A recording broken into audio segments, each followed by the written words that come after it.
অত্যন্ত নির্মম কায়দায় স্বাধীন একটি দেশে বিতর্কিত উপদেষ্টাদের বাদ দিয়ে রাজনীতির উত্তেজনা চূড়ান্ত পর্যায়ে পৌঁছেছে। ডক্টর মোহাম্মদ ইউনূসের পদত্যাগ নিয়ে চলমান ধোঁয়াশা পুরোপুরি কাটেনি। এরই মধ্যে আজ দুপুর 12:20 রাজধানীর শেরেবাংলা নগরে এনইসি সম্মেলন কক্ষে বসে অন্তর্বর্তী সরকারের উপদেষ্টা পরিষদের এক জরুরি বৈঠক। দেশের চলমান রাজনৈতিক অস্থিরতা ও সম্ভাব্য পট পরিবর্তনের প্রেক্ষাপটে এই বৈঠক ঘিরে সৃষ্টি হয় প্রবল কৌতূহল ও নানা জল্পনা। বৈঠকে সভাপতিত্ব করেন প্রধান উপদেষ্টা অধ্যাপক ডক্টর মোহাম্মদ ইউনূস। উপস্থিত ছিলেন উপদেষ্টা পরিষদের ১৯ জন সদস্য। যদিও বৈঠকের আনুষ্ঠানিক আলোচনার বিষয়বস্তু ছিল সরকারি কর্মপদ্ধতি ও সংস্কার সংক্রান্ত, কিন্তু মূল আলোচনা ঘিরে ছিল প্রধান উপদেষ্টার পদত্যাগের গুঞ্জন।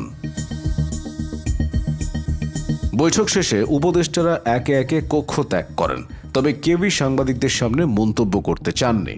পররাষ্ট্র উপদেষ্টা তৌহিদ হোসেন ও ক্রীড়া উপদেষ্টা আসিফ মাহমুদ সজীব ছিলেন নীরব।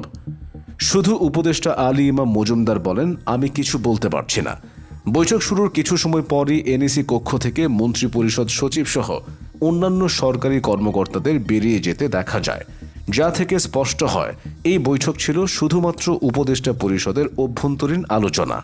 তবে বন ও জলবায়ু পরিবর্তন ও পানি সম্পদ বিষয়ক উপদেষ্টা সৈয়দা রিজওয়ানা হাসান সাংবাদিকদের জানান, বৈঠকে প্রধান উপদেষ্টার পদত্যাগ নিয়ে কোনো আলোচনা হয়নি। সংস্কার এবং কারা কোন বিষয়ে কথা বলবেন তা নিয়েই আলোচনা হয়েছে। সবশেষে পরিকল্পনা উপদেষ্টা ডক্টর ওয়াহিদুদ্দিন মাহমুদ বৈঠক নিয়ে মন্তব্য করেন। তার বক্তব্য থেকে কিছুটা ইঙ্গিত পাওয়া যায় ডক্টর ইউনূস পদত্যাগ করছেন না, তিনি দায়িত্বে থাকছেন। এদিকে নির্বাচনের পরিবেশ তৈরির লক্ষ্যে উপদেষ্টা পরিষদ পুনর্গঠনের দাবি জানিয়েছে বিএনপি। তারা জাতীয় নিরাপত্তা উপদেষ্টা এবং 2 ছাত্র উপদেষ্টাকে বাদ দিয়ে নতুন কাঠামোর আহ্বান জানিয়েছে। একই সঙ্গে ডিসেম্বরের মধ্যেই নির্বাচনের রোডম্যাপ ঘোষণা করারও জোর দাবি জানায় দলটি। প্রধান উপদেষ্টার সঙ্গে বৈঠক শেষে এই বক্তব্য দেন বিএনপির প্রতিনিধিরা।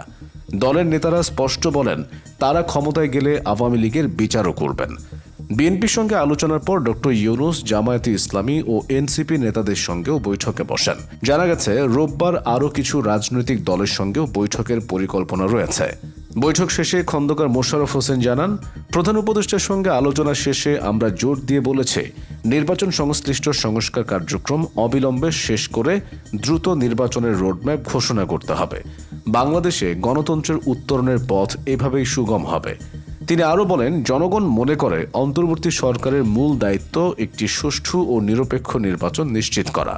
নির্বাচন বিলম্বিত হলে দেশে আবারও স্বৈরশাসনের পথ তৈরি হবে, যার দায় বর্তমান সরকারকেই নিতে হবে। অন্যদিকে জামায়াতে ইসলামীর আমির শফিকুর রহমান বলেন, সংস্কার ছাড়া নির্বাচন হলে জনগণের আশা পূরণ হবে না। রাজনীতির এই নাটকীয় মোড় কোন দিকে গড়াবে তা নিয়ে এখনও রয়ে গেছে সংশয়।